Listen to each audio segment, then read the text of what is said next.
The next unit is food service.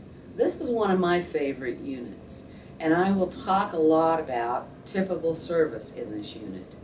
We can't take tips or receive tips from our residents, but we can still deliver tippable service. What I'm talking about, or what I mean by tippable service, is that when you go to a restaurant, you know what tippable service means for you.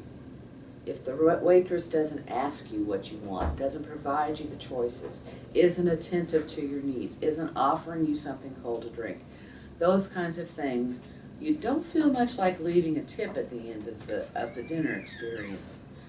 We need to start remembering that this is the resident's home, and we are their guests as providers of service.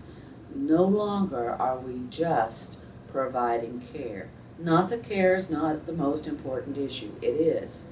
But with that care has to come a quality of service. Something that if you and I were on the recipient end of having that service, we would feel like, yes, I would like to be able to tip that person. So we'll talk a lot about that. And the first unit, or the first lesson plan, is so that you can understand more about nutrition. And that's what that lesson plan is. It is nutrition. And what we'll look at there are the basic food categories, and you'll find that your manual is out of date because the food pyramid has been eliminated. So you'll have new material to look at regarding the number of servings per day and that kind of thing. We'll also look at nutritional and hydration care in that unit and what your role is as a nurse assistant in both of those things.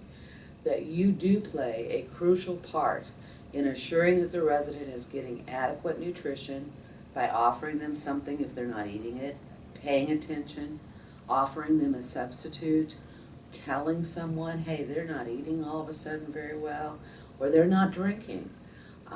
You play a crucial role in how they enjoy their food by assuring they've got a wet palate. Remember, we've talked about the taste buds need moisture to even be able to work appropriately. You try to eat something with a dry mouth. You've probably experienced it with a cold. You can't smell the food. The medication you take to dry up all the sinus congestion dries out your mouth. If you try to eat something, you not only can't smell it, but you can't taste it very well. And the reason is both twofold. One, I couldn't smell it, and two, my taste buds weren't working because my mouth was so dry. So those are the kinds of things that you need to take and keep in mind as you move into managing nutrition for the resident.